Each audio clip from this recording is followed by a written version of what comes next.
All right, this is Boxing with the Truth, and I am the Truth. It's May 17th, 2015, and today we are here with four-time world champion Chevelle Fists of Steel Hallback. How you doing today? I'm great. Well, I appreciate you taking time to do the interview with us today. It's no problem, man. You know, I love doing interviews. It's no problem. All right, first off, are you still in Plant City, Florida? I'm from Plant City, Florida. That's where I was born. I currently live in Brandon, Florida, which is only, I say, about 10 minutes away from Plant City. We're in the same county, just different cities, only 10, 15 minutes away from each other. Okay, and are you still fighting at welterweight? Yes, I fight at welterweight. I hold a title at welterweight, but I can fight as low as junior welterweight. Okay, and I did just bring up the fact that you're a four-time world champion, and let's be clear that you are actually a current champion right now with the WBF welterweight world champion. That is correct. And your pro record is actually 30 wins with 13 knockouts, 8 losses, 2 draws, and 1 no contest, correct? That is correct. So, I want to bring this up right away, get this off the table. I don't know if you still want this or not, but I know it's been thrown out there enough times. Are you still trying to get the rematch with Cecilia Brækhus? Yes, sir. Yes, I am. That's one of the goals. Before I hang up the gloves, that is absolutely one of the goals. And has there been any headway in that, or is it still just the fact that you just want it? Is there any talks? I've reached out. My team have reached out to her since, I think, right after the fight. And what has been, 3 years? Maybe almost 4 years? Maybe? If I'm not incorrect about that. But I know it's been at least 2 years that I've been trying. And, at first they was like, no. Then it was like, oh, at the time I hadn't fought in a while, get a win, I got a win, I only one win, I got 2 wins. Now I'm a current, now I have a title. And they're still saying no, they're not ready, or, it's always an excuse. And I feel that, hey, either just say, thank you, but no thank you. We've done it one time. We don't want to do it again. That was enough, or that's it. Let's just get out the way, because all these excuses, it really doesn't make any sense. Well, hopefully you get it before you hang up the gloves. It would be nice if you did get it. But you know how the boxing business goes. You're probably going to end up not getting it. Because, like you said, she's not going to say she's scared. And they're not going to say that they're scared. Right, that's correct. That's correct. So, you've been actually in this sport about 20 years, right? Yeah, I think that's right. I started training in 1995. I never had any amateur experience. So I turned pro in 1996. We're in 2000. We're in 2016 or 15 now. Yep. So yeah, almost about that time. Yeah. So let me throw this out there to you then, and you don't have to answer if you don't want. How much longer do you think you will fight? You know what? It's always been my prayer that I have the opportunity to fight on HBO and be televised. I've been wanting that since I was told that it would never happen. I think I was told that in 2004, 2005 that it would never happen. And I am a person of faith, and I really believe that if I keep going and keep training and just be put in the right position, that for the right person to see me, to make it happen, that it will happen. And I still believe that. I think one or two things will happen. Either that will happen, or my body will say, you know what? You gave it, a fair chance. You gave it a run at it.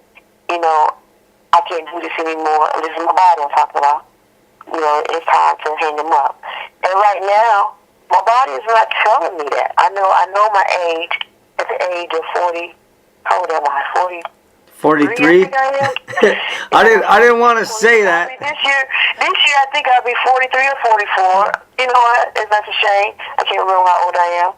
But yeah, I'm 40. Hold on. Babe, how old am I? 43, honey. Okay, I'm 43. I'll be 44 September the 3rd. And just looking at me, you wouldn't even think that I was in my 30s. And that's how I feel, My accuracy is still there. My punching power is still there. My speed is still there. My defense is still there. My reaction time is still there. And I'm even better now than when I was younger because of the experience. And I'm more relaxed about it, And, just listen to me talk. My speech is not slurred. I'm not talking slow. And a lot of fighters that's younger than I am, that have been in the game a lot less than I boxing have already taken the effect of what boxing can do to your body, And it's like, I started a little late. I think I was in my 20s when I started, 24, 25, when I started boxing. So I didn't start at a young age, like some of the males and some of the female boxers that came after me started.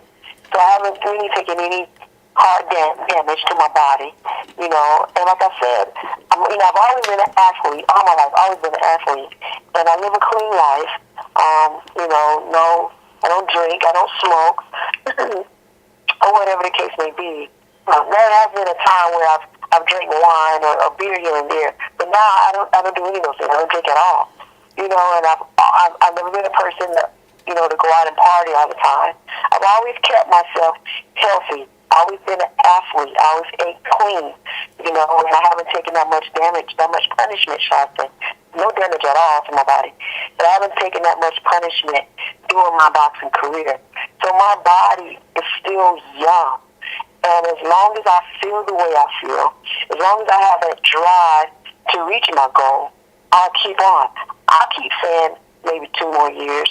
Other people try to put a time limit on me and say, you should start now, or, it's getting close to that age, Father Time, blah, blah, blah. But no one can tell you how you feel, and I'm not going to allow people, just because of my age, to put it in my head, because of your age, this is what's going to happen, or this is what's happening, because I know my body, and I know what I can and what I can't do, and right now, I still can.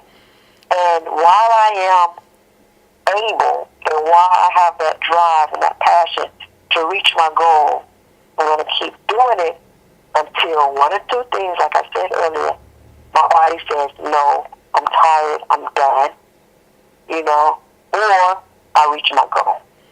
Okay, so let me ask you that. What exactly is your goal then? Because you've been fighting for 20 years. You're a 4-time world champion. You've had other titles, smaller titles. You've been in main events. You've been on TV. So what is the goal? To be the first woman. My goal is to be the first woman to fight on HBO and be televised. No woman has ever done it in the history of boxing. So let me ask you then, if they called you tomorrow, matched you up a fight for HBO, and you go up on HBO, are you done? Do you retire?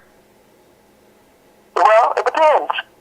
If they give me a contract for like 2 or 3 fights after that on HBO, you know what I'm saying? But, so they call me up and say, we're going to give you the opportunity, and fight on HBO, bam, I do it, and I look good, and I win, or whatever the case may be, and they say, okay, that's it, that was your opportunity, you look good, thank you, da-da-da. 9 out of 10, yes, I probably would. But then, like you said, I've done everything. I've accomplished everything. More than the average female boxer. The next thing besides fighting on HBO would, of course, be worldwide, where I can go anywhere, worldwide known, and go anywhere. It's like, that's Chevelle Hallback. Oh, that's Chevelle Hallback. Chevelle Hallback. That's not so important to me. But because something was told that I could not do something, because someone told me, you cannot do that, and it will never be done. That's why I'm so passionate about it, to prove to that naysayer and to anybody coming up behind me, do not allow anyone to tell you what you can and what you cannot do. Somebody has to be the first, whatever there is to be done. Somebody has to be the first to do it. No, I agree with you. Somebody has to be the first to do it. So if they, to answer your question, if they say, okay, bam, here you go, and I do that, and there's no other opportunity to continue to fight on HBO or any other fight obligations after that to fight, then yes, I'll be done. Okay. Well, I want to talk about the whole TV aspect a little bit, because I'm sure you're aware, and a lot of the boxing fans and boxers are aware now, that Al Heyman and Greg Cohen and guys like that, they're bringing a lot of the boxing back to the national networks and stuff. And I want to see how you feel about that, because now that they've brought it back, I've seen a few shows. It's been, True TV, you got CBS, you got NBC, you got all this going on, and I still haven't seen a woman fight on her. That's about to change. Serrano, one of the Serrano sisters, they're fighting on CBS. I want to say May 9th. No, not May. No, July. I think it's July 19th, if I'm not mistaken. She just announced it the other day. So that is changing, And Heather Hardy, she's not, I don't think her fight is going to be televised. I think there's a good opportunity, a good chance that it will be. But she's fighting May 29th under Amir Khan. And I think, what is that show going to be on Spike, if I'm not mistaken? Spike or NBC. She's on the undercard, and there's a good opportunity that their fight will be televised. But one of the Serrano sisters, her fight is definitely going to be televised on CBS. So the doors are opening a little bit with this, right? Yes, and that is great. Of course, when things happen, of course, well, I won't say of course, well, there's a good opportunity, a good chance that they're not going to put women, at the forefront right then and there. It's going to take a little time. But once that door is open, and thank God that they're putting on fights with, especially I'm speaking as far as the Serrano sister, because both of those girls can fight. They're showcasing females that's not just starting out, not still, fight like they're amateurs, but female boxers that are polished, they're entertaining, and the public will be like, wow, okay, I want to see more of this. And that's what's going to help us as a female boxing community, as female boxers, as fighters, getting the publicity we so deserve, the network publicity, that's going to help a lot. That's going to help a lot by focusing or by televising, giving the girls that's really polished the opportunity to show their talent to the public. That's really going to help us. Okay, well, like I said, we all know that you've been boxing 20 years, and I still don't understand why you guys are only getting a small fraction of what the males are getting. And I can't explain that. I really can't. But I really think that changes are coming, And the reason why I say that, because now, I think it was just last week in New York, for the first time, females fought 3-minute rounds. Layla McCarter, she's done it a couple of times in Nevada, because she wanted to. But the commissioner in New York said, okay, 3 minutes now. So now, they're pushing the 3 minutes for the female, just as like the male. So I think once we're on the same playing field, the same, there's no restrictions for the female, compared to the men. We're on the same playing field. I think now, once the public, I'm talking about the general public, not just the boxing world, but the general public, see that there are female boxers out there that really, really can fight. We're on the same playing level, and they want to see more of it, and you have a girl that's really putting on the show, we will start to get paid like the guys. Prime example, Ronda Rousey. even though that's MMA. But she's like a big figure in the name, and she's getting paid just as much as the guys getting paid, if not a little more. You know, once again, Dana White, he stepped up to the plate and said, you know what, I'm going to make it my business to showcase these girls. And he did, okay? And not only did he showcase the females, but he made sure he showcased someone that can really fight, you know, that was good in the public eye, entertainment-wise, had the whole picture, you know? And look at her, she's a superstar.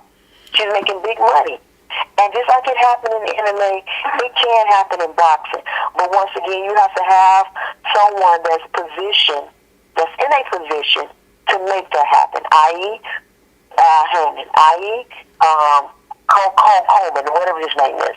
You know, that's dealing with that's putting putting fights on Greg Cohen. Networks. You talking? Those type of people, they're in positions that can help female boxing, that can change it around. You know, and they're here now, and because they're here now, those things that we've always been, you know, going back and forth debating about the pay, you know, more TV coverage. We never really had anyone that was in position that was willing to do that. Now we have people that's in positions that are willing to make that happen, and they are making it happen. So I think you're going to see a lot of changes now. Okay. Speaking of some changes, I want to ask you how you feel about this. Once again, you've been around quite a while, so I want your opinion on this. Do you feel that when the female boxers pose in Playboy, do you feel that hurts the image of the female boxers, or to you does it not make a difference that it's an individual thing? I think it's an individual thing. Because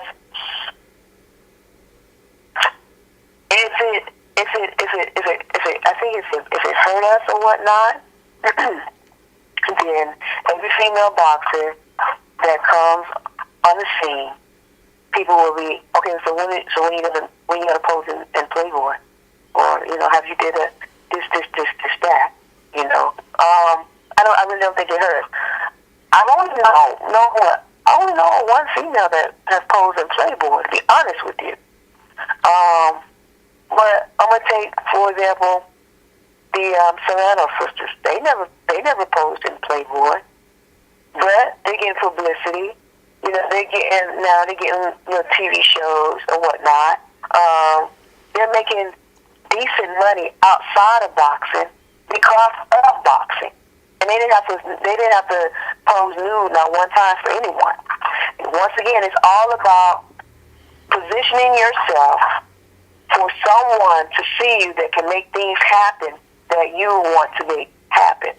It's all about timing. It's all about who you have connected to you to make those things happen. Okay, and some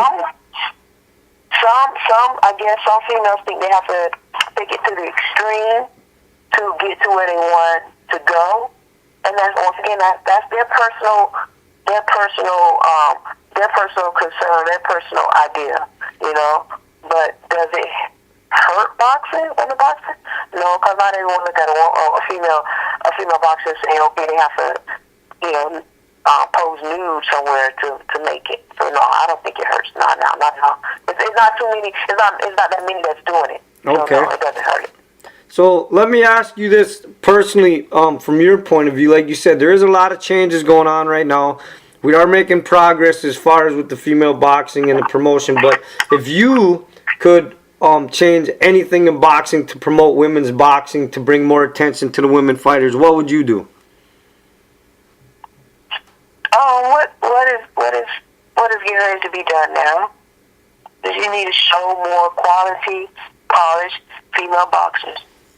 You need to show them on the networks.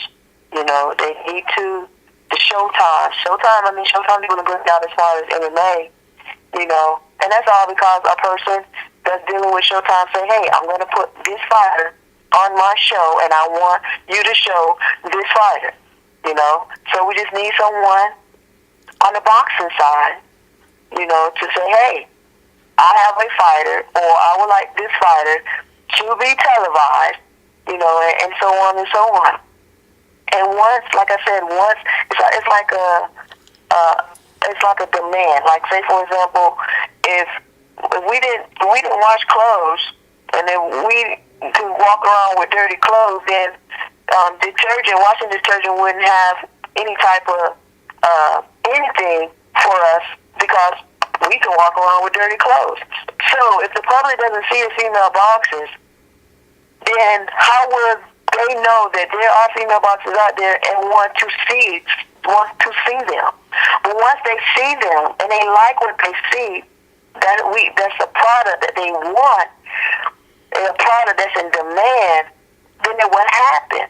But in order for that to happen, there has to be a demand for the product. And the only way there'll be a demand for us is entertainment, with the entertainment business, for people to see us and to like us and to want to see us, and that's the demand.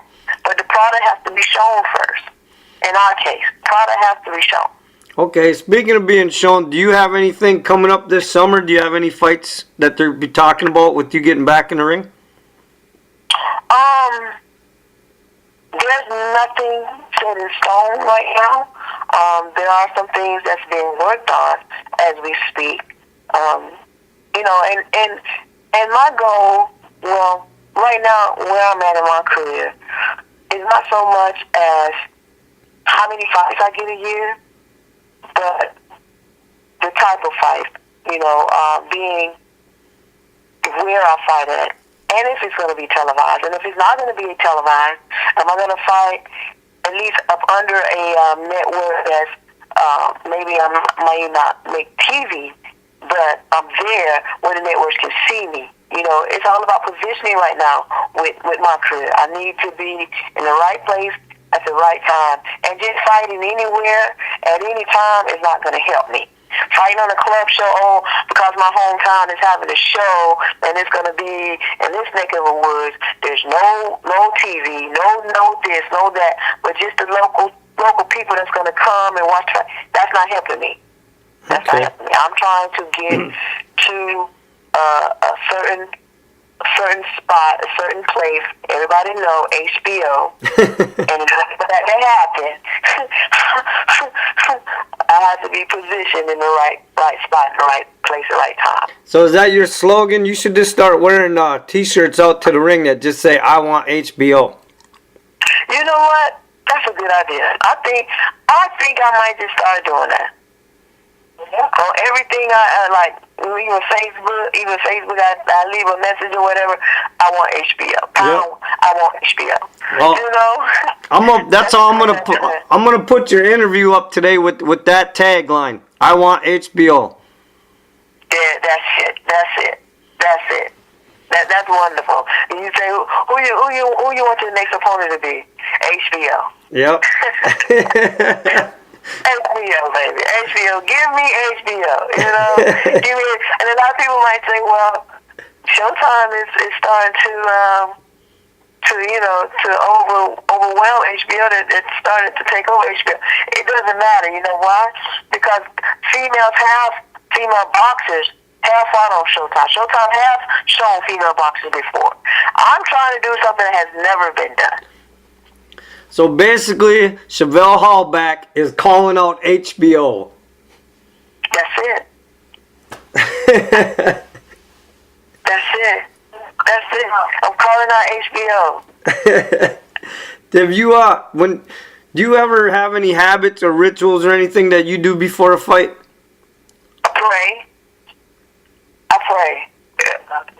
I pray, and I like to listen to gospel music. I really do. I like to listen to gospel music. But I pray. Yeah, I pray that first God keep me safe, not only myself but also my opponent. That we both, will leave out of the ring healthy still, no damage done. Mentally or life-threatening damages, shall I say. Because, you step in the ring with me, there's going to be some damages, but I'm talking about life-threatening damages. Okay. That's number one. And number two, just to keep my nerves, as I get so nervous when I'm in the bike, like a week leading up to the fight. I get super nervous to the point where I'm telling myself, you know what? This is it. This is my last fight. My nerves can't take it. I'm just too nervous. And I just, pray to try to stay relaxed for God to keep my nerves calm, and then once my nerves is under attack, I go out there and I do what I do. All right. Well, listen, I really appreciate the time and you being open and just talking completely openly about everything we talked about. And the fact that you want HBO, I'm definitely going to push that on my page as well. And hopefully we'll get you on there before you decide to end your career. And before we end this, do you want to say anything to your fans or your supporters that have been behind you for the last 20 years? Oh, yeah, man. I every time I step in the ring, my performance alone is me saying thank you to my fans, thank you to my supporters.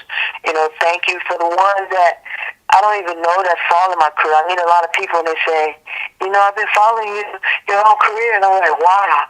I blush every time. When people come up to me and think I'm this big superstar, it just makes me feel so good. Because I don't really see myself like that. I see myself as an average Joe. But a lot of people see me as their inspiration or something that they've always wanted to do, but they're fighting it or living their dream through me. And I just want to say thank you, and I love my fans, and that each and every time that I get into the ring, I'm doing it for them. And also, I hope to get in the ring real soon again. All right. And the truth has spoken.